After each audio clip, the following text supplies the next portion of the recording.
Mark's backyard orchard was his sanctuary, a small slice of nature, carefully cultivated in the middle of the suburban sprawl.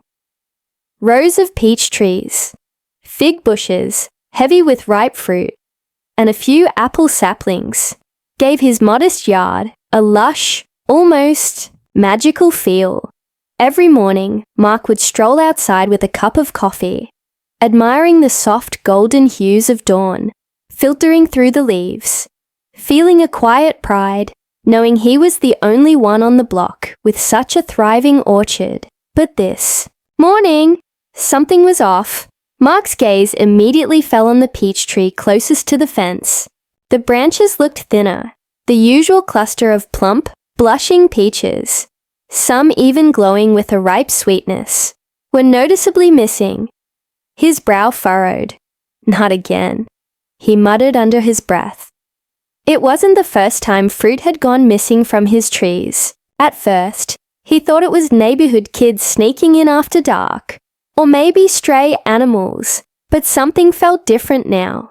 The disappearances had become too regular, too precise, and the last time he'd caught a glimpse of movement near the fence, it wasn't a kid or a raccoon. It was Mrs. Karen Daniels. Karen was the unofficial sheriff of the neighborhood HOA, a woman with a sharp gaze, an even sharper tongue, and a reputation for policing the smallest infractions with merciless fervor. She wasn't just the type to borrow fruit. She owned that role and wore it like a badge of entitlement. Mark had overheard her once, telling another neighbor that community property was there for everyone, and that fruit trees were common ground if you followed the HOA's vague rules. But Mark knew better. This was his property. His trees. Now, with another batch of fruit gone, Mark's frustration simmered into something more. Suspicion and determination. Who was sneaking in, and why? What exactly was Karen up to when she wandered near his yard so often, especially late at night? He paced the length of the fence, eyes sharp for any clue. A faint indentation in the soil caught his attention. Footprints, pressed shallow into the soft earth, barely visible in the early light. Mark crouched, squinting. The footprints were small, neat, definitely human. Not like a raccoon or stray dog. His pulse quickened. Karen. The thought of confrontation made Mark uneasy. The HOA meetings were tense enough, and Karen wielded her authority like a weapon, making neighbors wary of crossing her. But this was different. This was theft, and Mark wasn't going to let it slide. That evening, Mark sat in his dimly lit living room, reviewing the blurry photos he had taken secretly from his window over the past weeks. Shadows moved in and out of frame, but nothing conclusive, until tonight. The faint outline of a figure lingered near the peach tree just before midnight. The figure bent down, plucked a piece of fruit, and disappeared again into the darkness. Mark leaned closer. The figure's posture, the slight bob of the head, it was unmistakably Karen. His jaw clenched. Yet, as if on cue, the camera flickered and cut out. The screen went black, and an icy shiver ran down Mark's spine. Was it a coincidence? Or had someone tampered with his evidence? The mystery deepened. Someone didn't want him to catch the thief. Mark sat back, heart pounding, mind racing. He knew what he had to do. He couldn't let Karen keep stealing from him, nor could he rely on the HOA to keep peace. But he also had to be smart. Confronting Karen directly might backfire given her clout. No, he needed a plan. A way to catch her red-handed. A way to stop this once and for all. And maybe, just maybe, a way to teach her a lesson she wouldn't forget. But for now, all he could do was wait. Outside, the wind stirred the leaves on the peach tree, and shadows shifted in the night. The orchard, once a place of peace, had become a battleground. After the unsettling discovery of the missing fruit and the shadowy figure lurking near his orchard, Mark knew he had to act fast. He couldn't just wait for another peach or another moment of stolen trust. The mystery thief was brazen, sneaking into his yard under the cover of darkness, confident they wouldn't be caught. Mark needed proof. Solid evidence. The next morning, he made a quick trip to the local hardware store, returning with a small but powerful motion-activated camera. It was compact and wireless, designed to be hidden easily and send alerts straight to his phone. Perfect for catching nocturnal visitors in the act. That evening, Mark set up the camera in a discreet corner of his yard, angled perfectly to capture the peach tree and the fence line. He felt a strange mix of anticipation and anxiety. Would the camera catch the thief? Would he finally put an end to the mystery? Or would the night reveal something even stranger? As darkness fell, Mark peered through his living room window, eyes glued to the softly glowing screen of his phone. The neighborhood grew quiet, the usual hum of life, fading into the stillness of night. The only sound was the occasional rustle of leaves, and Mark's heart beat pounding in his ears. Minutes turned into hours. At 11:45 p.m., his phone buzzed with the first alert. A figure had entered his yard. Mark's breath caught. He zoomed in on the grainy footage. The figure moved cautiously, stepping lightly toward the peach tree. It was smaller in build than he expected, but the posture, the deliberate care, was undeniably familiar. Suddenly, the figure reached out and grabbed a peach. Mark's fingers trembled. He was about to feel victorious, ready to confront the thief with irrefutable proof. But then, just as the figure turned to leave, the screen flickered violently. Static hissed through his phone speaker, and the video feed cut to black. For a tense, heart-stopping moment, nothing worked. The camera was dead. Mark frantically rebooted the device, his mind racing. Was this just a coincidence? A technical glitch? Or something more sinister? He couldn't shake the feeling that someone didn't want him to catch the thief on camera. For the next few nights, Mark's camera remained silent. No intruders. No movement. A haunting emptiness settled over his orchard. Was the thief watching him now, aware of the trap? Or had the mysterious visitor decided to wait, to strike when Mark least expected it? Mark's frustration deepened. He was trapped in a game of cat and mouse, and the stakes were rising. His peaceful retreat was no longer just a personal haven. It was a battleground where trust and suspicion clashed under the veil of night. One evening, while checking his yard, Mark noticed something strange near the fence. A faint, nearly invisible thread was caught on a low branch. A thin wire, carefully strung between two trees. He followed it to find a small device attached to the fence post. His stomach dropped. Someone had been tampering with his property, and not just stealing fruit. The device was a homemade jammer, designed to disrupt wireless signals. It had likely been the cause of his camera's blackout. Mark's mind spun. Who was sophisticated enough to sabotage his equipment? Who wanted to remain hidden so badly that they would escalate from petty theft to outright interference? His thoughts immediately returned to Karen. She was known for her meticulousness and obsession with control. Could she be the mastermind behind this? But what if there was someone else, someone hiding in the shadows, pulling strings to pit neighbors against each other? That night, Mark lay awake, the weight of suspicion heavy on his chest. He realized this wasn't just about stolen fruit anymore. It was about a power struggle, a quiet war brewing beneath the surface of his idyllic neighborhood. Mark's determination hardened. If he was going to win this battle, he would have to be smarter, craftier, and more careful than ever before. Because now, he wasn't just fighting for peaches. He was fighting for peace and for the truth. The discovery of the signal jammer, a clear act of sabotage, had shaken Mark to his core. This wasn't just petty theft anymore.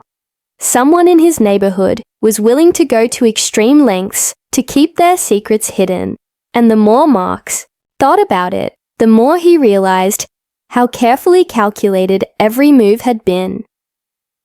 That afternoon, Mark sat at his kitchen table, a notepad covered with hastily scribbled ideas and research articles spread before him.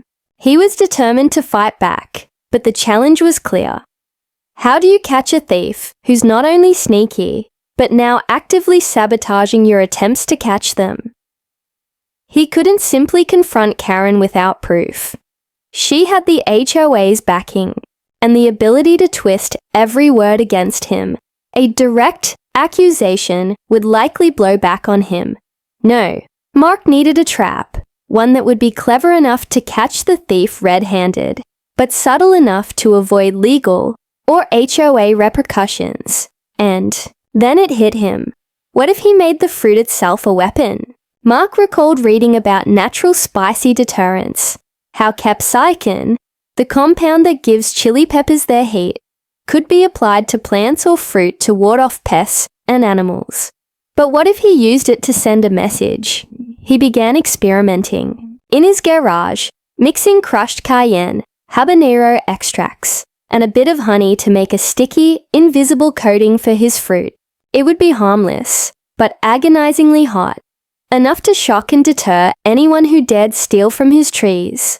But the plan was risky. What if it hurt an innocent neighbor or a child? What if the HOA considered it vandalism? Mark debated the ethics for hours, weighing the risks.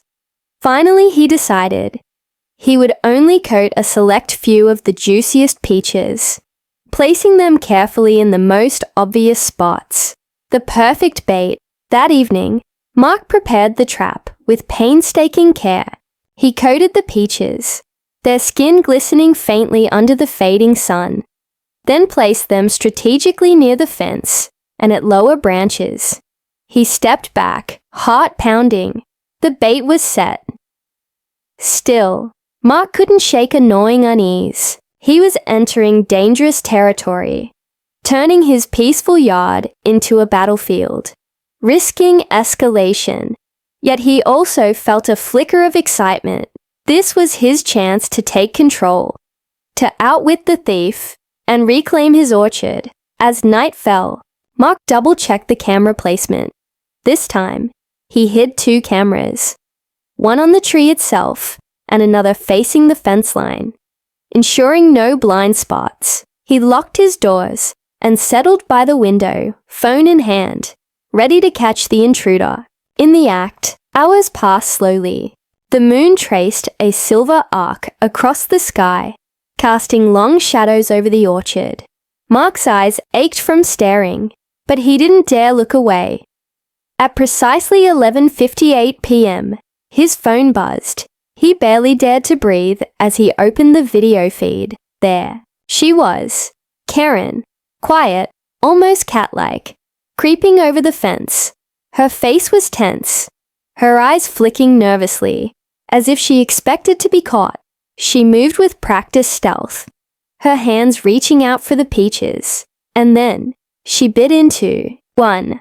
Mark watched, frozen. Almost immediately, Karen's face twisted in shock and pain. Her lips curled back as the intense, fiery heat exploded in her mouth. She stumbled backward, eyes watering, hands fumbling for water that wasn't there. Mark felt a rush of triumph and relief, but then something unexpected happened. Karen didn't retreat quietly.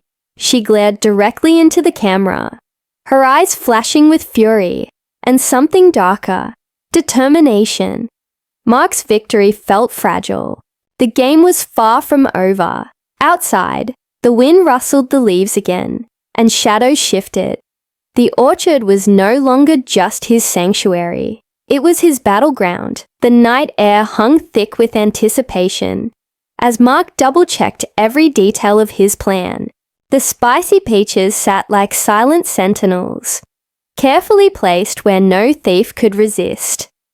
On the lower branches closest to the fence, gleaming faintly in the moonlight, he'd spent hours perfecting the mixture. Just enough heat to shock and deter, but not enough to cause real harm. He set up the 2 hidden cameras again, positioning them strategically to capture every angle of the orchard and the fence line. His phone rested on the kitchen counter, plugged in, and ready to buzz with any sign of movement. Mark's heart pounded as he settled into his vigil, eyes glued to the glowing screen, every creak outside making him flinch. The neighborhood was eerily quiet, the usual hum of distant cars and dogs replaced by a heavy stillness. Then, just as midnight approached, his phone buzzed. A notification, motion detected. Mark's fingers trembled as he tapped the screen and brought the video feed to life. There she was, Karen, dressed in her signature sharp blazer and flats. She moved with surprising agility and stealth, slipping over the fence like a practiced trespasser.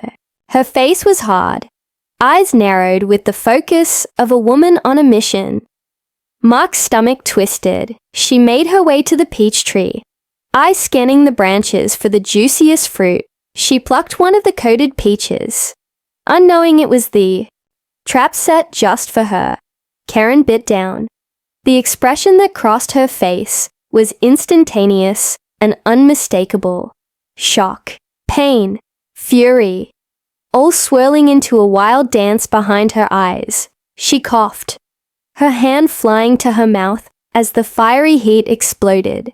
Like a wildfire, her breath came fast, ragged, and her eyes watered fiercely.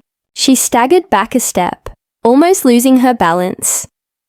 Mark's phone recorded every agonizing moment. Then, just as Karen seemed about to retreat, she stopped.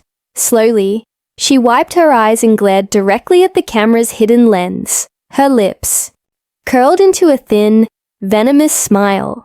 Mark's chest tightened. This wasn't just embarrassment or defeat. This was a challenge. Karen's eyes glinted with cold fury, the kind that promised she wouldn't let this go quietly. As she disappeared into the shadows, Mark's victory felt hollow. The trap had worked, yes, but the war was only just beginning. The following morning, word spread fast, though Mark stayed tight-lipped, unsure whether to boast or brace for backlash. Rumors swirled around the neighborhood. Whispers about the mysterious fiery fruit, odd smells lingering near Mark's yard, and strange sightings of Karen avoiding his property. The HOA, predictably, caught wind of the drama. At the next meeting, the air was thick with tension. Karen stormed in, cheeks still flushed and eyes sharp as daggers, ready to accuse Mark of sabotage and harassment. Mark, armed with his silent camera footage, stayed calm, refusing to back down. Neighbors watched with bated breath as the two clashed, verbally, a showdown born of stolen fruit and fiery retaliation. But beneath the public confrontation, a more subtle tension simmered. Not everyone in the neighborhood was buying Karen's fury.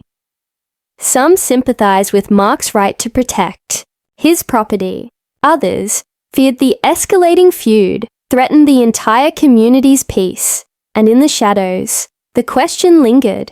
Was Karen truly the only thief? Or was there a deeper game being played? One with stakes far beyond stolen peaches. Mark couldn't shake the feeling that he was being watched, that more eyes were tracking his moves than he realized. The orchard, once a place of quiet refuge, had become a battleground of secrets and suspicion, and Mark knew he needed to be ready for whatever came next. The next night, Mark's phone buzzed relentlessly with alerts. Karen was back. The fiery trap had not deterred her, it seemed. It had only fueled her determination. He watched breathless as she scaled the fence again, her eyes sharp and alert, her movements swift but cautious. The shadows wrapped around her like a cloak, the moonlight catching the occasional glint of her steely glare. Tonight, she seemed different, more resolved, less sneaky, as if she was prepared for a showdown. As Karen approached the peach tree, Mark's heart hammered in his chest. He gripped the edge of the windowsill, eyes glued to the live feed. She reached for the spiced peaches again. Then, in a moment that froze time, Karen bit down, but this time, she was ready. Instead of recoiling, she pulled out a small bottle from her coat pocket, something Mark hadn't seen before. She quickly poured a clear liquid onto her mouth and gargled. The burning sensation softened, and she straightened, a sly smile creeping onto her face. Mark's stomach churned. She wasn't just a petty thief. She was prepared. Suddenly, Karen's gaze flicked to the camera's position. Her jaw clenched. She lunged toward the corner where the camera was hidden and yanked it from the tree. The feed went dark. Mark's phone slipped from his fingers as his blood ran cold. In that instant, he knew Karen wasn't working alone. Someone had helped her prepare for this. Someone with knowledge of his camera setup and his spicy trap. Panic twisted in Mark's gut, but he forced himself to stay calm. This wasn't just about stolen fruit anymore. This was personal. The following day, Mark confronted Karen at the HOA office, where she was holding court with her usual air of authority. His voice steady but firm. He demanded answers. Not just about the theft, but about the sabotage, the broken cameras, and the clear warning she was sending. Karen's eyes flashed cold fire. "You're playing a dangerous game, Mark," she warned, voice low but cutting. "This neighborhood runs on respect and order. You think your little tricks will scare me off? Think again." Neighbors gathered around, sensing the tension escalating into a full-blown feud. Mark held up his phone, playing the last clear footage he had captured. The moment she bit the spicy peach, her expression twisting in shock and rage. But before he could press further, Karen cut him off, her voice rising. "Enough," she snapped. "You're the one breaking the peace here with your childish games." The crowd murmured, divided. Then unexpectedly, a quiet voice interrupted. "Maybe the real problem isn't between you two." Everyone turned to see Lisa, a soft-spoken neighbor who rarely spoke at HOA meetings. "I've seen strange things lately. People sneaking around, whispers late at night. This isn't just about fruit or petty disputes. Someone is stirring trouble, trying to tear us apart." Her words hung in the air, heavy with implication. Mark felt a spark of hope and unease. Could there be a bigger scheme behind all this? Someone exploiting the neighborhood's tensions for their own gain. That night, Mark lay awake, replaying every moment, every suspicion. Karen wasn't just a thief. She was a player in a larger, darker game, and the true enemy was still out there, watching. Mark couldn't shake the weight of Lisa's words. There was something more beneath the surface of the neighborhood feud. A shadowy presence, manipulating events behind the scenes. His orchard had become ground zero for a war he hadn't fully understood until now. Determined to get to the bottom of it, Mark began watching his property more closely, expanding his surveillance beyond the peach tree to the entire perimeter of his yard. He set up new cameras, motion sensors, and even a few silent alarms, all carefully hidden, so the intruder wouldn't suspect a thing. Days passed with no sign of the thief, no stolen fruit, no movement near the fence. The silence was almost worse than the chaos. It felt like the calm before a storm. One evening, as Mark was checking his equipment, he noticed something peculiar on the newest footage. A figure moved swiftly just outside the boundary of his yard, lingering near the neighbor's side, an area previously overlooked. The figure's face was obscured by a hoodie, but their gait was confident, deliberate. Mark's pulse quickened. He zoomed in. The person stopped briefly, crouched down, and planted something in the dirt. An unmarked small device that blinked, faintly red. Mark's heart sank. It looked like a tracker. The realization hit him hard. Someone was monitoring his every move, feeding information to whoever was orchestrating this campaign of theft and sabotage. But who? He thought of Karen. Could she be working with someone else? Or was she a pawn herself, manipulated by a darker force within the HOA? Mark's mind raced. The HOA meetings, the rumors, the quiet threats, they all pointed to a bigger game. That night, Mark decided to reach out to Lisa. If she had noticed strange things too, maybe they could pool their resources, share what they knew, and uncover the truth. They met discreetly in a nearby park, under the cover of darkness. Lisa spoke softly, but with fierce determination. "There's been a new face around the neighborhood," she whispered. "Someone no one talks about, an outsider. They've been pushing people to pick sides, stirring up conflicts about property lines, rule enforcement, even the fruit trees." Mark frowned. "Do you know who?" Lisa shook her head. "No, but I think they want us divided, fighting each other while they pull the strings." The pieces began to click. The sabotage, the stolen fruit, the jamming devices, all signs of a carefully planned campaign to destabilize the community. Mark and Lisa agreed to keep watch, share any new findings, and prepare for the inevitable next move. But as Mark walked home, the weight of the truth pressed heavily on him. This wasn't just a fight over peaches anymore. It was a battle for the soul of the neighborhood. And in the shadows, the puppet master watched, waiting for the perfect moment to strike again. The tension in the neighborhood had reached a boiling point. Rumors and whispered accusations were spreading like wildfire, fueled by unseen forces pulling at the fraying threads of community trust. Mark felt it every time he stepped outside. Suspicious glances from neighbors, hushed conversations abruptly ending when he approached. At the latest HOA meeting, the atmosphere was electric. The room, usually a place for mundane discussions about landscaping and parking, had transformed into a battleground. Neighbors took sides, some defending Karen, others backing Mark. But underneath it all, an undercurrent of fear and suspicion gnawed at everyone.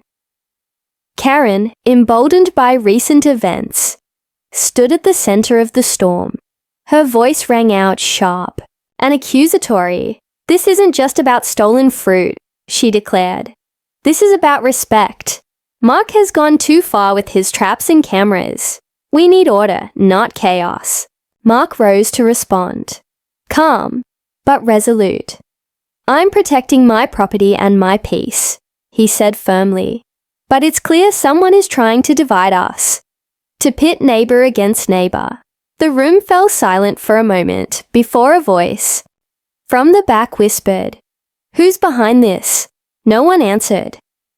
After the meeting, Mark and Lisa slipped outside to discuss their next move. "We need to find out who's really stirring the pot," Lisa said. "If we don't, the whole neighborhood will tear itself apart." Mark nodded, scanning the street. As they walked back toward Mark's house, they noticed a new flyer posted on the community bulletin board. The paper was weathered, but freshly stapled, with bold letters, "Watch your neighbors. Trust no one." The message sent a chill down Mark's spine. That night, Mark's phone buzzed again. An alert from his camera. He opened the app with a mix of dread and determination. The footage showed a shadowy figure sneaking through his yard. The person moved quickly, but there was something familiar in their gait. Mark froze as the figure slipped into the light, revealing a face he hadn't expected. It was Dave, a quiet neighbor who rarely spoke, but always watched. Dave looked straight into the camera, a strange smile playing on his lips. Mark's mind reeled. Was Dave the puppet master behind the scenes, or was he just another pawn in a dangerous game? The next day, Mark decided to confront Dave. He found him in his garage, tinkering with some electronics. "Why are you sneaking around my yard?" Mark asked, voice low. Dave looked up, eyes calm but unreadable. "I'm trying to protect the neighborhood," he said cryptically. "There are forces here you don't understand." Mark frowned. "What forces?" Before Dave could answer, the garage door suddenly slammed shut behind them. Mark's heart raced as he realized they were no longer alone. From the shadows emerged a figure neither of them had seen before. A tall, sharp-eyed stranger dressed in a dark coat.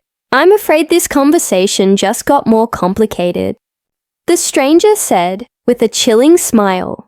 The garage door slammed shut with a final echoing thud, cutting off the fading sunlight and plunging Mark, Dave, and the stranger into a tense shadow. Mark's eyes darted around, searching for a way out. The stranger's chilling smile didn't help. "You've been stirring up a lot of trouble, Mark," the stranger said, voice smooth but laced with menace. "But you've barely scratched the surface of what's really going on here." Dave stepped forward, his earlier cryptic calm replaced with a wary edge. "We've been played," Dave said quietly. "All of us. The stolen fruit, the sabotage, the divisions. It was orchestrated to weaken us, to fracture the community so outsiders could swoop in and profit." Mark's mind raced. Who's behind this?" The stranger chuckled softly, then flicked on a small flashlight, revealing a wall lined with neighborhood plans, property deeds, and photos. Evidence of an elaborate scheme. "The HOA board," the stranger said, eyes gleaming in the dim light. "Or more accurately, a faction within it. They've been secretly pushing for a buyout of the neighborhood's land, using chaos and mistrust as tools to drive residents away, or silence dissent." Mark's stomach dropped. Karen's aggressive defense of the HOA, the constant pressure, the strange new faces, they all fit. "But why?" Mark asked, anger rising. "Money," the stranger said simply. "Once they control the land, they can sell it to developers. Luxury condos, shopping centers, none of which benefit the current residents." Mark looked at Dave, who nodded grimly. "So, the sabotage, the jamming devices, the spicy peaches, they were all distractions, traps set to pit neighbors against each other, while the real takeover was planned behind closed doors." Mark's phone buzzed. An alert from a newly placed hidden camera. Checked the feed. Karen and 2 other HOA board members were in a private meeting, discussing finalizing the plan and handling troublesome residents. The truth was undeniable. Mark felt a surge of resolve. This wasn't just about stolen fruit anymore. It was about saving their home. "Dave, Lisa, we need to expose this," Mark said firmly. The stranger nodded. "I'm with a local investigative group," she explained. "We've been tracking corrupt HOAs for years. You're not alone." Together, they gathered evidence, documented conversations, and prepared to bring the corrupt faction to light. At the next HOA meeting, armed with undeniable proof, Mark stood before the crowd. He played the recordings, showed the documents, and revealed the plan to dismantle the community. Gasps filled the room. Karen's smug facade cracked, but she quickly tried to spin lies. But the neighborhood was awake now, united, against the real enemy. The board members involved were ousted, investigations launched, and the community began healing. Mark's orchard flourished again, no longer a battleground, but a symbol of resilience. And as for Karen, she vanished from the neighborhood. Her reign of fruit theft and fear finally ended. Mark smiled as he picked ripe peaches from his tree, the sun warm on his face. The spicy trap had done more than defend his fruit. It had uncovered a deeper truth, rallied his neighbors, and saved their home. Sometimes it takes a little heat to burn away the shadows.